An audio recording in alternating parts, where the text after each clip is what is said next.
میری 5 مائیں زندہ تھی، مدینے میں تھی، 5 امہات المومنین جن میں حضرت سیدہ عائشہ، ان سے مشورہ کیا۔ میری 5 ماؤں نے بھی مانا، یزید کی ولی عہدی کو بیعت کی، یزید کی ولی عہدی کی۔ آگے وقت ملا تو میں بیان کروں گا کہ حضرت حسین بھی بیعت پہ راضی ہو گئے، صرف عبداللہ ابن زبیر اڑے رہے، انہوں نے آخر تک یزید کی بیعت۔ یا تو آپ اس بات کو مان جائیں کہ صحابہ نے باطل کا ساتھ دیا، صحابہ نے کفر کا ساتھ دیا، یا تو آپ اسے تسلیم کریں، اور اگر اسے تسلیم نہیں کرتے ہیں تو پھر اس بات کو تسلیم کریں کہ یہ حق و باطل اور کفر و اسلام کا مارکا نہیں تھا۔ صرف 5 بندوں نے اختلاف کی 54 صوبوں میں۔ بولو بولو بولو، بندیالوی کبھی کچی بات نہیں کہے گا۔ 54 صوبوں میں صرف کتنے بندوں نے اختلاف کیا؟ عبداللہ ابن عمر 1، عبداللہ ابن عباس 2، عبداللہ ابن زبیر 3، عبد الرحمن حضرت ابو بکر کے بیٹے ہیں 4، حضرت حسین۔ ان 5 بندوں نے کہا کہ یہ طریقہ ٹھیک ہو نہیں، باقی سب نے مانا۔ میری 5 ماؤں نے بھی مانا، یزید کی ولی عہدی کو بیعت کی، یزید کی ولی عہدی کی۔ جب یزید خلیفہ بنا تو حضرت عبد الرحمن کا انتقال ہو گیا تھا، باقی رہ گئے 4۔ ان میں عبداللہ ابن عمر نے بھی بیعت کر لی، عبداللہ ابن عباس نے بھی بیعت کر لی، باقی کتنے رہ گئے؟ عبداللہ ابن زبیر اور حضرت حسین۔ آگے وقت ملا تو میں بیان کروں گا کہ حضرت حسین بھی بیعت پہ راضی ہو گئے، صرف عبداللہ ابن زبیر اڑے رہے، انہوں نے آخر تک یزید کی بیعت سب سے مشورہ کر کے یزید کو ولی عہد بنا دیا۔ تم نے کہانیاں کہی، یعنی کہ خلافت کمزور ہوتی ہوتی اتنی کمزور ہو گئی کہ 6 نمبر پہ یزید آ گیا، امامت ابھرتی ابھرتی اتنی مضبوط ہو گئی 30 نمبر پہ حسین آ گیا۔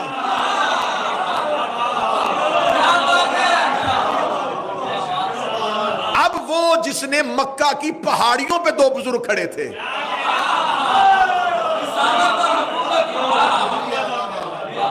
اب یہ جو 2 ہیں یہ 2 نظریات کے نمائندے ہیں، ایک حکومت کا نمائندہ، ایک رسالت کا نمائندہ۔ اب اس نے جب حاکم شام مرنے والا تھا تو اس نے 4 لوگوں کو بلایا شام اپنے پاس، اس میں سعید بن آس کو بلایا، حسین بن نمیر کو بلایا، ضحاک ابن قیس کو بلایا۔ اس نے کہا کہ میں اپنے بعد اپنے بیٹے یزید کو حاکم بنانا چاہتا ہوں، کوئی رستہ اختیار کرو، کیونکہ یہ انتہائی بد کردار تھا۔ تو انہوں نے کہا کہ اس کی حکومت کو لوگ تسلیم نہیں کریں گے، ہم اگر جس طرح تیری حکومت ہم نے بزور پیسہ بزور درہم و دینار منوائی تھی نا، اگر ہم خزانوں کے منہ کھول بھی دیں تو 4 ایسے لوگ ہیں جن سے شدید خطرہ ہے۔ میں یہ تاریخ پڑھوں، اور میں نے پہلی مجلس میں کہا تھا کہ تاریخ کا مسلک نہیں ہوتا، تاریخ کسی فرقے سے نہیں ہوتی۔ انہوں نے کہا کون؟ انہوں نے کہا ایک حسین ابن علی، عبداللہ ابن عمر، عبد الرحمن بن ابی بکر اور عبداللہ ابن زبیر۔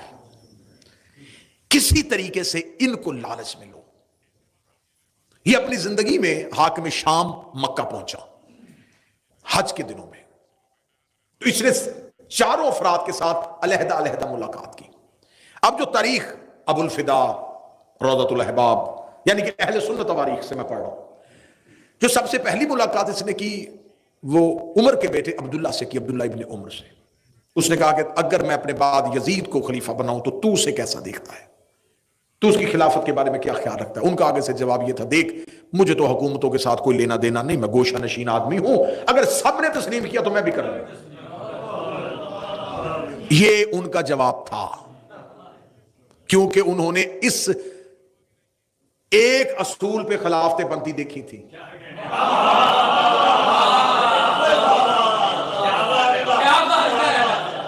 کہ اگر جمہور تسلیم کر لیا جائے تو تسلیم کر لیا جاتا ہے، جیسا کہ ایک خلیفہ نے اپنے باپ کو خط لکھا تھا، مبارک ہو میں مسلمانوں کا خلیفہ بن گیا ہوں۔ تو اس نے کہا تھا کہ کیا ہاشمی دنیا سے چلے گئے؟ ہاں یہ خط کتابوں میں موجود ہے۔ اس نے کہا ہاشمیوں کے ہوتے ہوئے تمہیں خلافت کس نے دی؟ اس نے کہا اس لیے کہ میں عمر میں بڑا تھا۔ باپ نے کہا پھر میں آ جاؤں؟ میں تو تیرا بھی باپ ہوں۔ اب یہاں یہ اصول بن گیا تھا کہ خلافتیں اس بنیاد پہ بنتی ہیں، بڑے ہونا، رشتہ داری کی بنیاد۔ یہ اللہ کے خلیفہ ہونے کی نشانیاں دیکھیں، ظلم اور ستم دیکھیے گا تاریخ کا۔ عبداللہ ابن عمر نے یہ جواب دے دیا، اس نے کہا ٹھیک ہے۔ اس نے عبد الرحمن بن ابی بکر کو بلایا، اس نے سخت الفاظ میں مذمت کی، اس کے ساتھ جھگڑا ہوا، اور نبی کی بیوی نے جب اپنے بھائی کو اس کے ہاتھوں مار کھاتے ہوئے دیکھا تو وہ آئیں اور اس کو بچا کے لے گئی، اور اس نے کہا کہ تو نے میرا پہلے ایک بھائی محمد قتل کروا دیا ہے، اب تو اس کے پیچھے کیوں پڑ گیا۔ تیسری اس نے ملاقات کی حسین ابن علی سے، مولا حسین ابن علی سے کہا دیکھیے حسن نے میرے ساتھ شرائط طے کی تھی، مولا نے فرمایا تم نے اس پہ عمل نہیں کیا۔ اس نے کہا میں نے خاطر خواہ عمل کیا ہے، میں چاہتا ہوں کہ میرے بعد میرا بیٹا یزید تخت پہ بیٹھے۔ مولا امام حسین اس کی طرف دیکھ کے کہنے لگے یہ پہلی شرط کی نفی ہے۔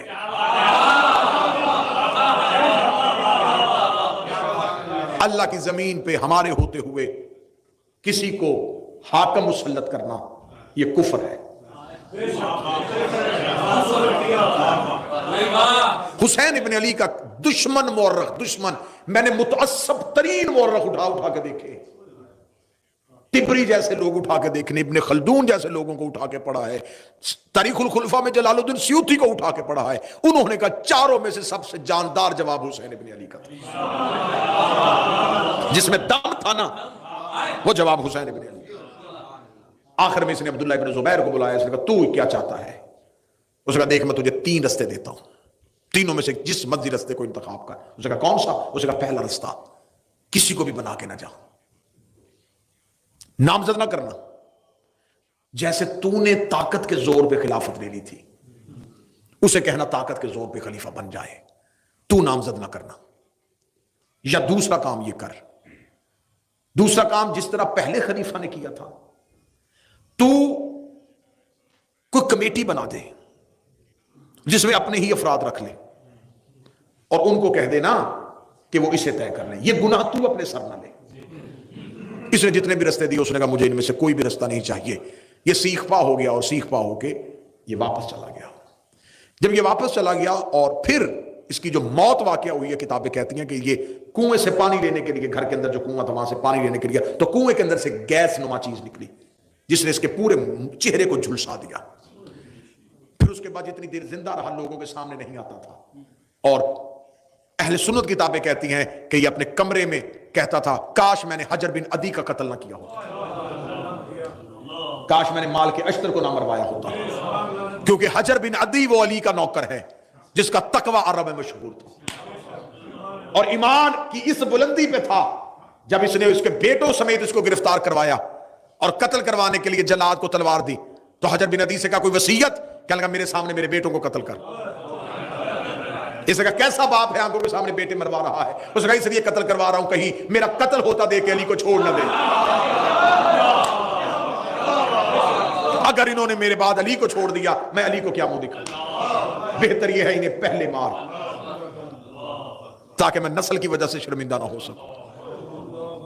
ایک پوری مجلس چاہیے حجر بن عدی کے عنوان پہ، کیسے کیسے علی کے باوفا نوکر تھے، اور اس حجر بن عدی کے قتل کی وجہ سے کہ رسول کی بیوی بھی ملامت کرتی تھی اور بددعائیں دیتی تھی کہ تو نے حجر کو قتل نہ کیا ہوتا۔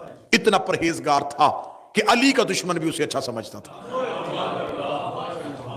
اس نے کہا میں حجر کا قتل نہ کیا ہوتا، کاش میں نے مال کے اشتر کو زہر نہ دلوایا ہوتا۔ جب مال کے اشتر مصر کے گورنر بننے کے لیے جا رہے تھے تو اس نے رستے میں اپنے ایک شخص کو خریدا تھا اور اسے مال کے اشتر کا میزبان بنا کے شہد میں زہر ملا کے مال کے اشتر کو دے دیا تھا۔ اب اس کی موت واقع ہو جاتی ہے، جب موت واقع ہو جاتی ہے تو باپ کے بنائے ہوئے منصوبے کے تحت، اور جب یہ مرتا ہے تو بیٹا اس وقت گھر میں نہیں ہوتا، یہ شکار پہ گیا ہوتا ہے۔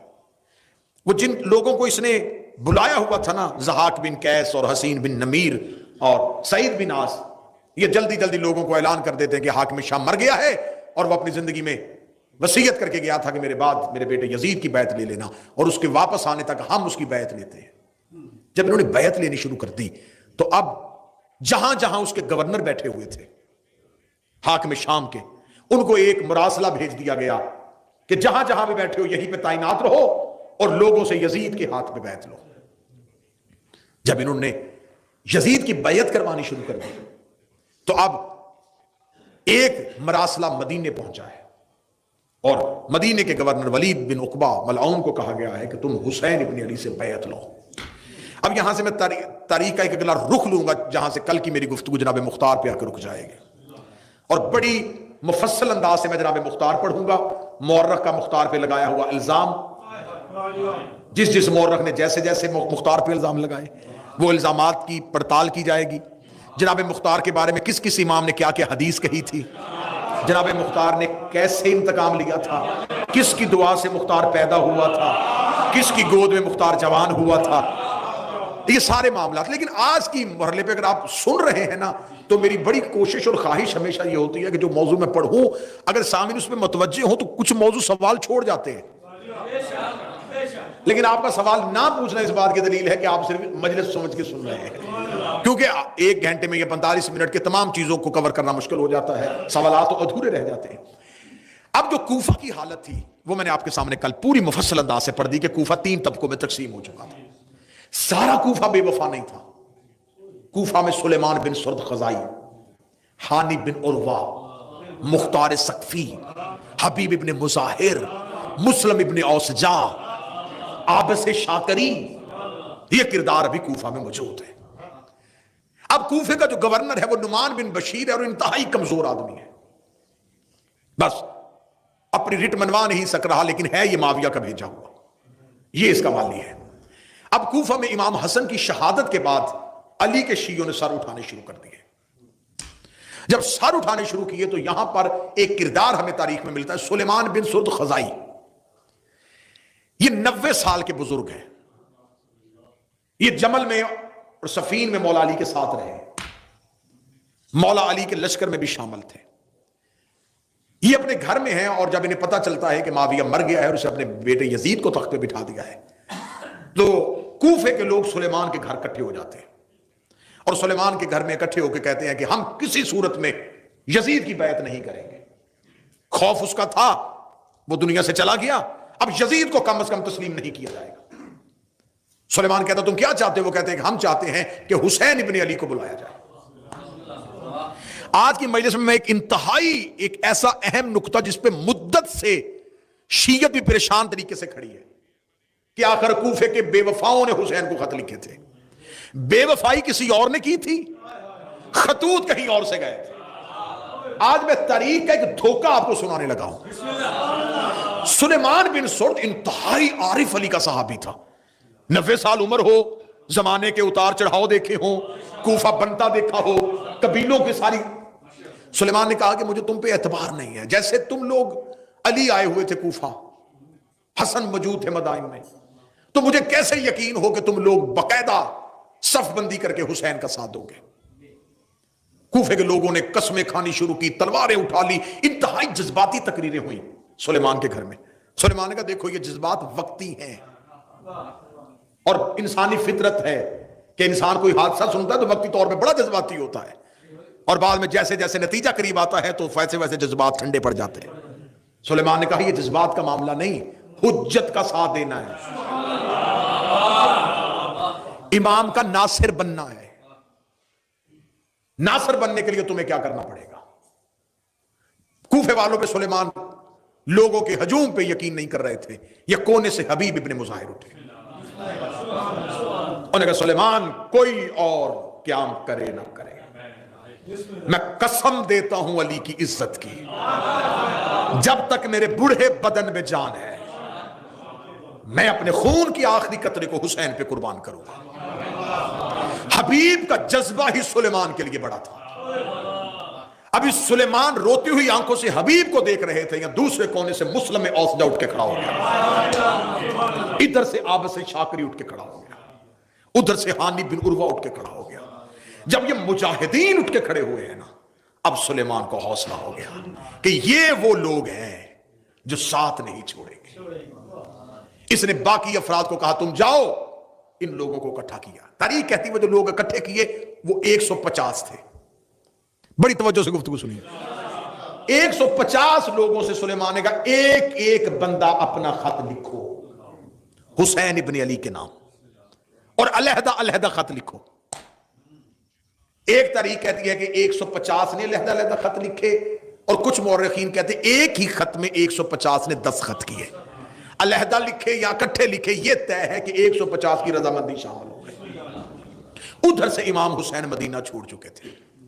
یہ ذہن میں رکھیے، جب حسین مدینہ چھوڑ کے آ رہے تھے اس وقت امام حسین نے ایک بھی اعلان نہیں کیا کہ میں کوفے جا رہا ہوں۔ امام حسین نے کہا تھا میں مکہ جا رہا ہوں، کیونکہ امام حسین کو ولید نے کہا تھا کہ میرے پاس 2 رستے یزید نے بھیجے ہیں، یا بیعت لے یا سر لے، اور میں آپ کے خون سے اپنے ہاتھوں کو رنگین نہیں کرنا چاہتا۔ امام حسین بیعت کرنا نہیں چاہتے تھے اور سر مدینے میں دینا نہیں چاہتے تھے، لہذا امام حسین نے ہجرت کر لی۔ ہجرت امام حسین نے جب کی تو امام حسین مکہ آ کے بیٹھ گئے۔ یہ مکہ میں امام حسین کا قیام جو ہے یہ 6 ماہ کا ہے، مسلسل امام حسین مکہ میں بیٹھے رہے، اور مکہ میں کسی اپنے دوست کسی نوکر کے گھر نہیں، جناب خدیجہ الکبریٰ کے گھر میں رہے تھے، کیونکہ مکہ میں جناب خدیجہ کا محل تھا جس کی چابی حسین کے گھر میں پڑی ہوئی تھی۔ مولا امام حسین آ کے بیٹھ گئے مکہ میں، اور اب 150 لوگوں نے جب پتہ چل گیا نا، تو اب اگر یہاں علی کے شیعہ تیاری کر رہے ہیں تو معاویہ کے بھی ابھی لوگ باقی ہیں۔ ان میں کردار ہمیں تاریخ نے بتایا ہے، مسلم ابن عمر یا مسلم بن حالی، یہ نام بتایا ہے، یہ یزید کا جاسوس تھا۔ اس نے یزید کو خط لکھا کہ یہاں سے سلیمان بن سرد خزائی کے گھر میں بڑے بڑے قبیلوں کے سرداروں نے اکٹھے ہو کے حسین ابن علی کو خط لکھا ہے۔ اس نے فوراً کہا کہ تم بھی ایسے کرو کہ اپنے لوگوں سے حسین کو خط لکھواؤ۔ اب دیکھیے گا، اب محمد بن اشعث جودہ کا بھائی، اور وہ اشعث جس نے مدائن میں مولا حسن سے دھوکہ کیا تھا، اس کا بیٹا، اس نے اپنے گھر میں لوگوں کو اکٹھا کیا اور اکٹھا کر کے وہاں سے خطوط لکھے، جن خطوط کے آخر میں انہی لوگوں کا نام لکھ دیا جنہوں نے سلیمان کے گھر میں خطوط لکھے تھے۔ اب دیکھیے گا تاریخ میں دھوکہ کیسا ہوا ہے۔ جو سلیمان کے گھر میں شیعوں نے خطوط لکھے تھے، سلیمان نے کہا کہ کیونکہ امام کا پروٹوکول نہیں ہے کہ ہم قاصد بھیجیں، یہ امامت کی شان کے خلاف ہے کہ امام مکہ آئے ہوں اور ہم کسی قاصد کے ہاتھ اپنے خط بھیجیں۔ اٹھو اپنے اپنے خط لے کے مکے جاؤ۔ 150 لوگ خطوط کے ساتھ مکہ پہنچ گئے۔ مکہ میں امام حسین کو کوفہ کے تمام حالات سے باخبر کر دیا۔ مولا امام حسین نے تمام حالات کو دیکھنے کے بعد کہا کہ میں ابھی کوفہ نہیں جاؤں گا، میں بھیجتا ہوں مسلم کو، تم پہلے مسلم کے ہاتھ پہ میری بیعت کرو۔ اب مولا امام حسین نے جب کہا نا کہ مسلم آئیں گے، مسلم بیعت لیں گے، اور مسلم کے بعد میں آؤں گا، انہوں نے فوراً پہنچے کوفہ میں، انہوں نے کوفہ میں جا کے اعلان کروایا حسین کے سفیر آ رہے ہیں۔ اب علی کے نوکروں نے تیاری کرنی شروع کر دی ہے، ادھر علی کا لشکر تیار ہو رہا ہے، علی کے محب تیار ہو رہے ہیں، حسین کے ساتھی تیار ہو رہے ہیں۔ جب مولا مسلم کوفہ پہنچتے ہیں تو جناب مختار جو تھے یہ مدائن میں تھے، لیکن ان کا گھر کوفہ میں تھا۔ بور تو نہیں ہو رہے آپ؟ یہ کوفہ میں تھے۔ جناب مختار کو جب مسلم کی خبر پہنچتی ہے کہ جناب مسلم آ رہے ہیں، تو جناب مختار فوراً مدائن سے کوفہ پہنچ جاتے ہیں اور کوفہ شہر کے باہر آ کے جناب مسلم کا استقبال کرتے ہیں۔ جناب مسلم کو لے جا کے جناب مختار پہلا پڑاؤ، پہلے مہمان کوفہ میں جناب مسلم جناب مختار کے گھر بنتے ہیں۔ اب یہاں پہ آپ کو ایک سوال بہت ستائے گا، وہ سوال کا جواب میں کوشش پوری کر رہا ہوں کیونکہ نیلسن مجلس کے لیے جانا ہے، تو ورنہ میں مجلس کو طویل کرنا چاہتا تھا، لیکن آپ جو رک جائے گی وہ کل۔ ایک سوال جو بنتا ہے کہ جب جناب مسلم کوفے میں تنہا تھے تو یہ جو لوگ تھے یہ کہاں تھے؟ جب جناب مسلم بے یارو مددگار کوفہ میں رہ گئے تو مختار کہاں تھے؟ مسلم بن اوسجہ کہاں گیا؟ عابد سے شاکری کہاں گیا؟ حبیب بن مظاہر کہاں گیا؟ یہ سوال ابھرے گا کہ جن لوگوں نے قسمیں کھائی تھی پھر جناب مسلم کی نصرت کے لیے کیوں نہیں تھے؟ یہ ایک ایسی وجہ تھی، ایک ایسا راز تھا جس کا مورخ نے فائدہ اٹھا کے حسین کے ہر ساتھی کو بے وفا قرار دے دیا اور یہ کہہ دیا سارا ہی کوفہ پھر گیا تھا، سب نے ہی دھوکہ کر لیا تھا، اور آج تک ہمارے گلے پہ ایک الزام لٹکایا جا رہا ہے حسین کے قاتل شیعہ ہیں۔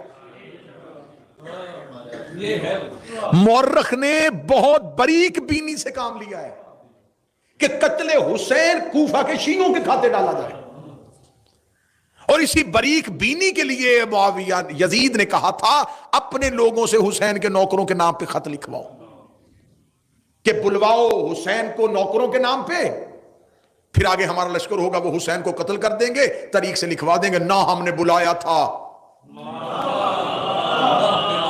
نہ ہم جانتے تھے، وہ تو اپنے شیعوں کے کہنے پہ آئے تھے، جیسے شیعوں نے علی کے ساتھ علی کے لشکر میں بے وفائی کر دی تھی، حسن کے ساتھ کر دی تھی، انہی نے تو حسین مار دیا، لیکن وہ کیا جانتے تھے کہ آگے حسین جیسا امام ہے۔ انہوں نے جناب مسلم بن عقیل کو بھیجا، بات یہی تک آج کی حد تک رک جائے گی، اور کل یہاں سے ہم نیا موڑیں گے وہ کہاں تھے اور انہوں نے قیام کیوں نہ کیا، اور جناب مسلم بن عقیل جب کوفہ میں رک گئے تو کوفہ میں اس کے راز کیا تھے، اور یہیں سے کیسے گفتگو تو میں موضوع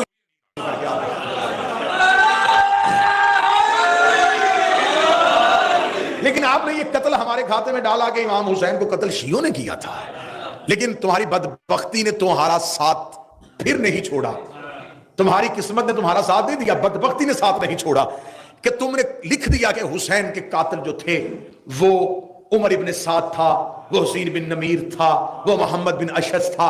جب تم نے نام لکھ دیے تو اب بتانا تو پڑے گا نا کہ عمر ابن سعد کس کا بیٹا تھا،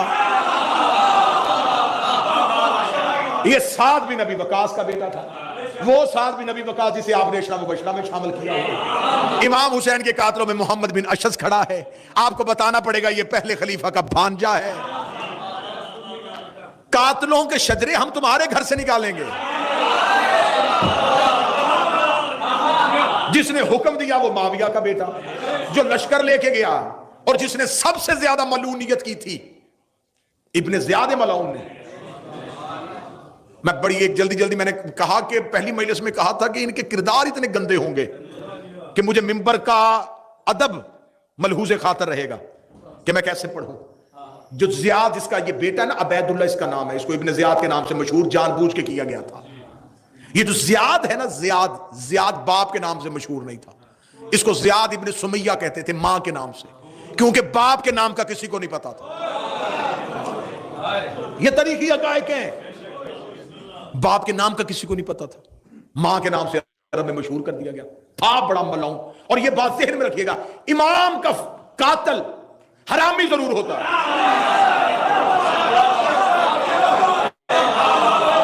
یہ بات طے ہے، معصوم کا قاتل حلالی نہیں ہو سکتا۔ یہ ماں کے نام سے مشہور تھا انتہائی بد فطرت، بد خصلت، بد کردار، بد مزاج۔ آخر حاکم شام کو کسی نے بتایا تھا کہ تو نے عمر بن عاص جیسے بندے کٹھے کیے ہوئے ہیں، اگر تو زیاد کو بلا لینا تو وہ تیرا پورا ساتھ دے گا، لیکن وہ اپنی اکڑ میں تھا، وہ حاکم شام کو ماننے کے لیے تیار نہیں تھا۔ اس نے مغیرہ ابن شعبہ کو یہ سازش دے کے بھیجا، اس نے کہا تو زیاد کو تیار کر کے کسی طریقے سے میرے پاس لے کے آ۔ جب اس نے زیاد کو لے کے آیا کہ تجھے حاکم شام ملنا چاہتا ہے، اس نے اپنے دربار میں بڑی تقریب کا انعقاد کیا۔ لوگوں نے کہا آج کیوں؟ کہنے لگا آج میرا ایک بچھڑا ہوا بھائی مل گیا۔ جب یہ دربار میں پہنچا تو لوگوں نے کہا کہ تو حاکم شام کا بھائی ہے؟ اس نے کہا نہیں، میں تو اس کا بھائی نہیں۔ اس نے 4 لوگوں سے دربار میں گواہی لی کہ اس کا باپ میرا باپ ہے، اور یہ تاریخی حقائق ہے، میں نے آپ کے سامنے پہلے۔ اور اس نے مغیرہ ابن شعبہ کو کاندھا مار کے کہا تھا کہ تو مجھے یہاں گالیاں دلوانے کے لیے لے کے آیا تھا، کہ یہ گالی ہے نا کہ بھرے دربار میں یہ کہہ رہا ہے۔ اور اس نے 4 لوگوں سے قرآن پہ قسم دلوائی، اور وہ بات آپ کبھی ممبر کے علاوہ مجھ سے پوچھ لیجئے گا، میں پورا آپ کو واقعہ سنا دوں گا کہ انہوں نے کس انداز میں گواہی دی اور اس کو کس طرح اس کے ساتھ بھائی کے رشتے سے جوڑا، اور انہوں نے تسلیم کر لیا کہ میرا بھائی ہے۔ تو قاتل حسین تو تمہارے بھائی تھے، تو اگر تم نے ہمارے کھاتے میں ڈال دیا ہے تو پھر ہم لعنت کریں، تمہیں تکلیف کیا ہے؟